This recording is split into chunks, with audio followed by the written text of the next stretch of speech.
Hi Neil and all at the Faith and Fitba evening.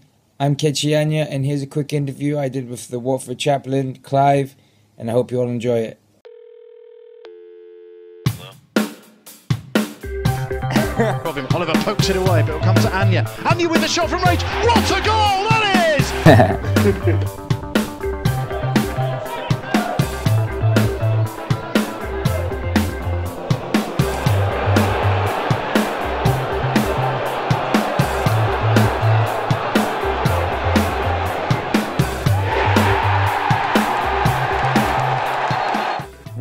You can break it down because there's loads of different question marks. Obviously, people hear a lot about Castle Milk, about maybe how rough it might be, but like my parents were always quite good. You know, they hid me away from that sort of lifestyle, and they just made sure that I was brought up, right. And obviously, with my dad being from Nigeria, he was quite big on the educational side. But as soon as I was old enough to start walking about, I just wanted to kick a ball. And we used to just kick a ball just in front of the flats that we used to live in front of, and we used to have street games, and it was really fun. Obviously, I started playing football in Scotland, and then when I first moved to England, I just carried on playing on the streets or at school. And one of the other boys said to me that his dad runs a Sunday League team. So from there, it just sort of progressed, and then it was. Then I was playing for Garden City Football Club, and at the same time you could play for a professional team if you were under the age of 12. So I started playing for Oxford, and then it became a choice to pick either play for the professional team or leave the Sunday League team. And at that time I just wanted to enjoy my football, so I decided to stay with the Sunday League team, and just from there it just sort of progressed. And I originally came to Watford when I was 15. I never got a scholarship here, and then I was referred from Watford to Wycombe, and I managed to do my 2-year scholarship there. And things started off really well there. I managed to get a pro contract really early, but things weren't to be. I was released when I was 19, and then that was a tough time. I had to go through the non-league route, but through hard work, through luck, through God's grace, I managed to get back into the professional game, and just the hard work has led to everything culminating, into being recognised at the international stage, and just trying to progress from there, really. I was one of the fortunate ones because John Gorman, who was a manager at Wycombe, referred me to the Hoddle Academy trials, because originally they were for players that had been released from Premiership clubs. So I had been released from Wycombe, which was League 2 at the time. So John really took a punt on me, and luckily I went out to the trials. And there was 3 groups. One, either you didn't make it, one you made it on a provisional basis, and one you made it, you were in the academy. And luckily I was in the latter. I just made it straight up.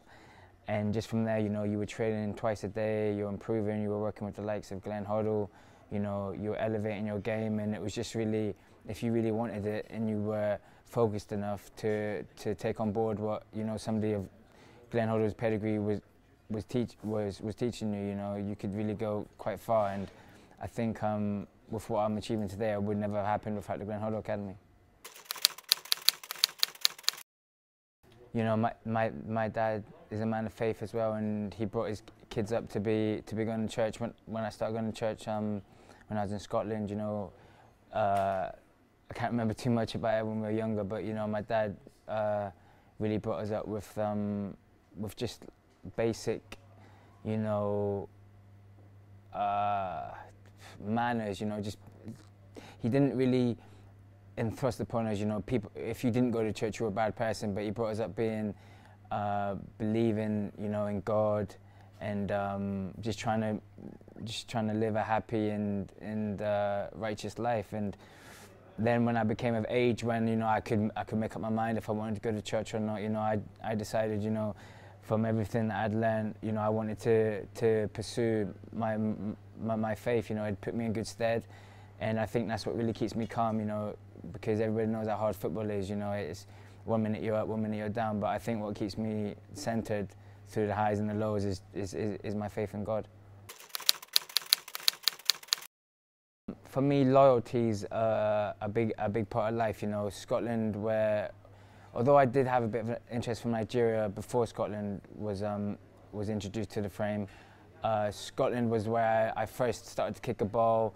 And when I was younger, watching TV, you know, I'd always say, you know, I want to play for Scotland when I'm older. So, you know, when they made it clear to Gianfranco Zola, who was the Watford manager at the time, that they were interested, you know, I told him, you know, tell them yes, you know, I'm more than happy, more than honoured to represent them. And, you know, he gave that information to go on striking, and since then haven't been looking back.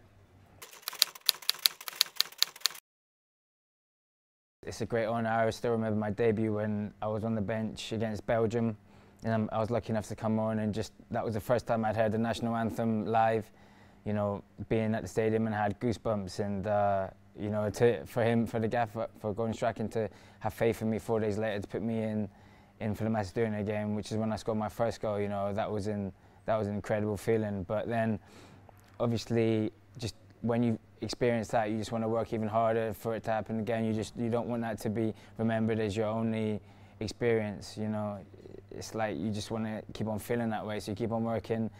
And obviously, people talking now about the Germany game. You know, personally, you know, it's a very proud, it's a great achievement, but it's a bit bittersweet because we lost the game, and you know, it's good to feel that sort of high, that emotion, but that can be multiplied if you're sharing it with your teammates. And you know, obviously it wasn't to be. You know, they managed to score like 5 minutes later. But I really feel if we'd held out a bit longer, we might have got something for the game. But like if I'm just talking about from personal experience, you know, it validates all the sort of hard work that you do to when you're a scholar, you know, cleaning boots, getting up really early in the morning. For me, you know, it was 3 buses, 5:30 in the morning, you know, and it's like, it was like a message from God, just saying like look what can be achieved if you put your heart to it. And I'm hoping I've still got many of that sort of feeling. I'm still going to experience that in years to come. I remember recently when I went up to Scotland, one reporter actually came up to me before doing whatever he was doing. He was saying, he came up to me and just whispered in my ear, I'm a born-again Christian.